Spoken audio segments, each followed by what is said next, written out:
ایک طوفانی رات میں بارش نے کوئی رحم نہیں کیا۔ ہوا زور زور سے چل رہی تھی، بجلی چمک رہی تھی اور ہر بوند زمین پر زور سے گر رہی تھی۔ سڑکیں سنسان تھیں اور ہر شخص خود کو بچانے میں مصروف تھا۔ لیکن کچھ لوگوں کے لیے طوفان کا سامنا کرنا اور بھی مشکل تھا۔ وہ نہ صرف بارش سے لڑ رہے تھے بلکہ بے بسی اور مجبوری سے بھی۔ ہر گزرنے والا شخص اپنی رفتار تیز کر رہا تھا، مگر کوئی رک کر دیکھنے والا نہ تھا۔ ایان نے ان کی جدوجہد کو دیکھا۔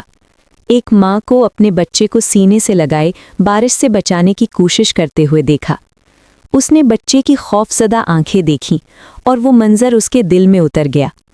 اس کے اندر کچھ ہلچل ہوئی، ایک خاموش سوال اور پھر ایک مضبوط فیصلہ۔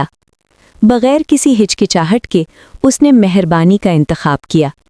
اس نے اپنی چھتری آگے بڑھا دی اور خود بارش میں کھڑا ہو گیا، کیونکہ بعض اوقات کسی اور کو محفوظ رکھنے کے لیے خود بھیگ جانا پڑتا ہے۔